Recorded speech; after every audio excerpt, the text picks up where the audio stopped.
to Western human rights groups, to President Obama, respect, to lesbian, gay, bisexual, and transgender people? Respect African societies and their values. If you don't agree, you just keep quiet. Let's manage our society the way we see. If we are wrong, we shall find out by ourselves. Just the way we don't interfere with yours. Do you personally dislike homosexuals? Of course, they are disgusting. What sort of people are they? How can you go? I never knew what they were doing. That's how I've been told recently that what they do is terrible, disgusting.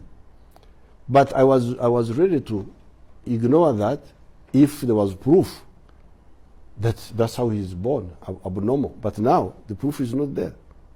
This is Ugandan President Yoweri Museveni, and what he just said in this interview sounds absolutely shocking to our Western ears. Of course, they are disgusting. It would be considered an unforgivable offense in Western culture to call homosexuals disgusting. In fact, CNN was so offended by Uganda's policy concerning homosexuality that it created a video titled, "Uganda's Climate of Gay Hate." Homophobia in this deeply conservative Christian nation is rabid. But in Africa, this kind of shocking language concerning homosexuality is not limited to Uganda and Museveni.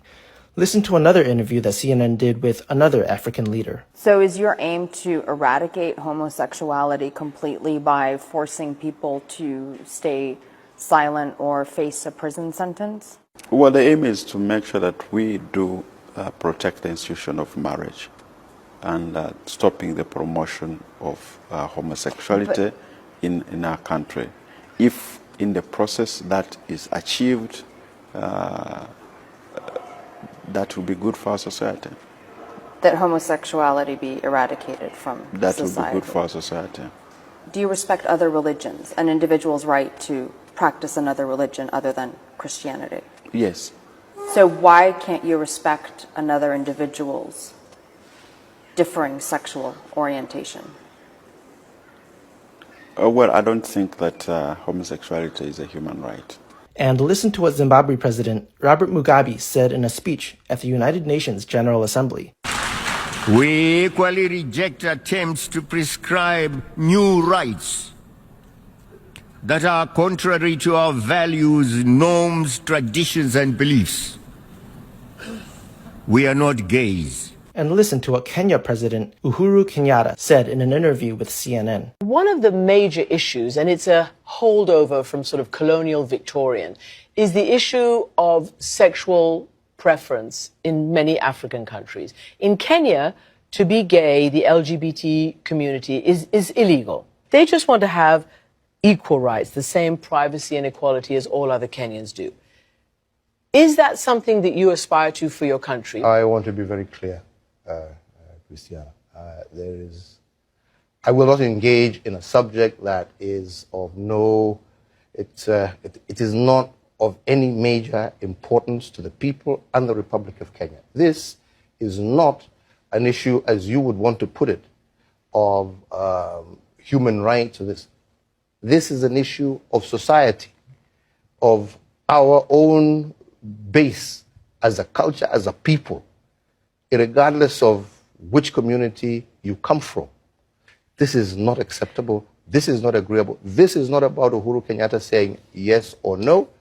This is an issue that the people of Kenya themselves, who have bestowed upon themselves a constitution, right, after several years, have clearly stated that this is not a subject that they are willing to engage in, yeah, at this time and moment. In years to come, possibly long after I'm president, who knows? Maybe our society will have reached a stage where those are issues that people are willing, freely and open to discuss. I have to be honest with you. And that is the position that we have always maintained. Those are the laws that we have, and those are laws that are 100% supported by 99% of the Kenyan people, irregardless of where they come from. So, it's a very you're going to get yourself into trouble. Mm. Because what you've categorically just stated is that this is not an issue for us, for the Kenyan people, yes. and you don't think that the idea of their privacy, their equality, their rights is important. This is, but it's a global issue right now. It's important to them where they are. Why is it not I am important saying to you that it as is president not of the country? important to me as the leader of 49 million Kenyans.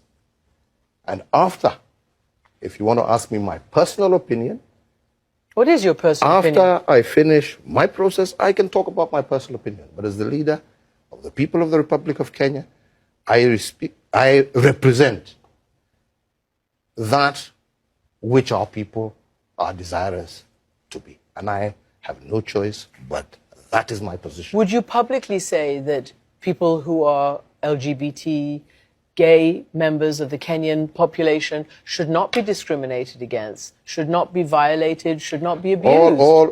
No Kenyan should be abused, should be, mistreated in any particular. Every Kenyan is protected by law, every single Kenyan. But they also must recognize that their freedoms are also must be taken into the entire context of the society that they live in. Because this is not a question of governments accepting or not accepting. This is a question of society, right? Currently, it's a legal process. Yes.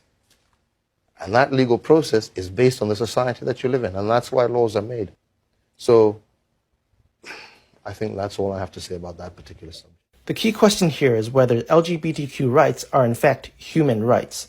Museveni pointed out correctly that despite many claims that people are born homosexual, there is simply no definitive scientific evidence that this is the case. But I was ready to ignore that if there was proof that that's how he's born, abnormal. But now the proof is not there. Yeah, because everybody knows that that's how people are born, right?